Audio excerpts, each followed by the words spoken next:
Welcome back. Twitter's got a new owner as you wake up this morning. The CEO is out. Elon Musk firing the CEO, so free speech could be making its way to the platform for the very first time. Not returning to the platform, coming to the platform for the first time. Musk officially closing the deal late last night, tweeting out at right around 11 p.m. Eastern time, "The bird is free." That tweet now, look at it, almost 1 million likes. At last check, it was right around 500,000, almost 1 million likes right now. For more on this, let's welcome in global business consultant Hillary Fordwich back with us, and DC Drano, lawyer, conservative activist, Tampa native, Rogan O'Hanley back with us this morning. Good to see you both. Rogan, I want to start with you. You were banned from Twitter. You're not on Twitter now, right? No, I had over 400,000 followers, and I was banned early last year for the crime of saying Joe Biden did not get the most votes in American history. Wow. Something we all accept as common sense at this point. But yeah, this was a really good feeling to see these tyrants thrown out. I call them digital dictators. You know, these were the people that Elon was actually interfacing with through his lawyers on the deal. So I'm sure there was a lot of personal issues there, the CEO, the CFO, the general counsel. So he had a mouthful of them for 6 months, and he enacted his revenge. And listen, one of the people he fired was the lady Vijaya Gadde, the head of trust and safety. She was the one that made the decision to ban President Trump. So good riddance to these people. Who comes back first? Is it Hillary? Is it the Babylon Bee? Because that's really... So Elon Musk's an eccentric guy. People have even said he's kind of a weird guy. You've got to be an odd guy to have that level of success. The Babylon Bee was banned for saying that Rachel Levine is Man of the Year after Time made her the Woman of the Year. She's a trans woman. She's a trans woman. Yes, that's what Rachel Levine is. Do you think it's the Babylon Bee, Donald Trump, Rogan O'Hanley? Who comes back first? Well, I'm not going to say who comes back first because I don't know. I'll stick to things that I do know, Rob. Okay. But there's speculation on that. He is having a town hall meeting this morning. We'll learn a lot more there. And to Rogan's point, he's absolutely right. Gadde was one of the 4 top executives, the CEO, CFO, legal counsel, legal advice, all let go. Supposedly, actually, I've heard that although it was leaked to the Washington Post that 75% of employees will be let go, supposedly or purportedly, Musk has already assured when he walked into the building with his kitchen sink yesterday saying, let that sink in, that that was not going to happen. So that was a rumor that the Washington Post, obviously being the scaremonger that they are, to scare employees. And that is very disrupting actually operationally. But I will say, don't forget, as like Rogan here, he was banned. Also, don't forget that woman Gadde, she was the one that not only did what she did to Rogan and Trump, but she was the one that also suppressed the news about Hunter Biden's laptop. And that certainly affected the last election. Yeah, people might forget that. But 2 weeks before the 2020 election, the New York Post had their account suspended for 14 days, conveniently, right up until the election.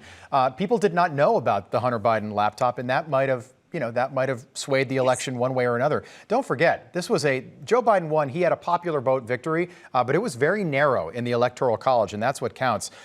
Hillary, the CEO, Parag Agrawal, was fired last night, which I think is kind of hysterical. So this means that Elon Musk is going to take over, at least temporarily, as CEO.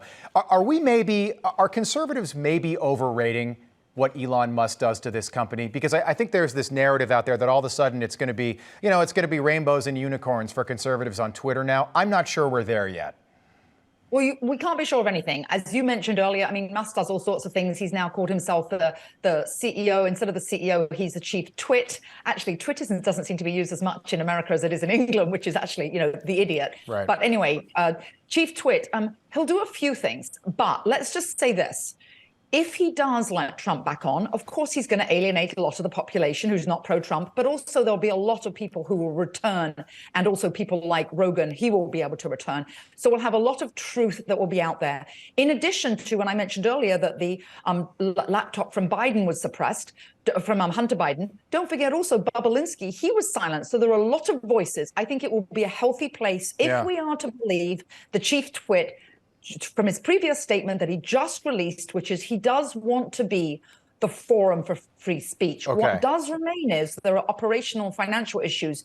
How will there be a return on investment? He is talking about going to a subscription model. How will that pan out? That'll be interesting. All right, Rogan, let's go through it. What are you expecting out of the new Twitter? Have you been in touch with Twitter at all? Personally, I want you back on Twitter because whenever you do something for me on Instagram, people follow me. I assume it would be the same on Twitter as well. Rogan, when I got to NewsMax 2 years ago, they took away my blue check mark. So I haven't had a blue check mark for 2 years. Not that that makes any difference, but they took it away right, like literally 3 days into my job at NewsMax. They took it away.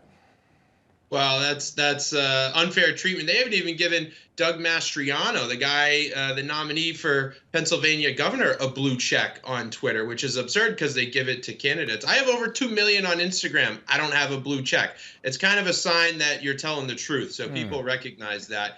I think there is going to be a systemic reconfiguration of social media as we know it by Elon Musk. A lot of us were worried about the shadow bans, the censoring, how many strikes are on our account. He wants to make it open source code so you can see what the algorithm is and how it's affecting your posts openly. Why is that not something that we have across all platforms? People build these businesses.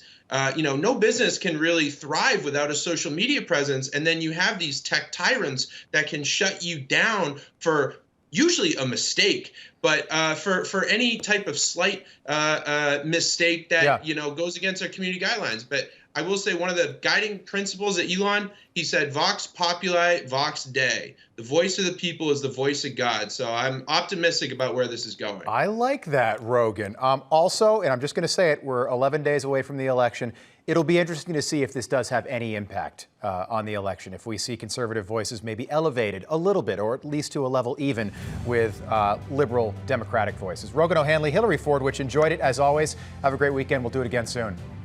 Thank you, Rob. All right, we've got a lot more coming up this morning on Wake Up America. Don't forget to download that NewsMax app, free to download, free to watch us. We don't charge you. Download the app for free, hit a button, you can watch us for free.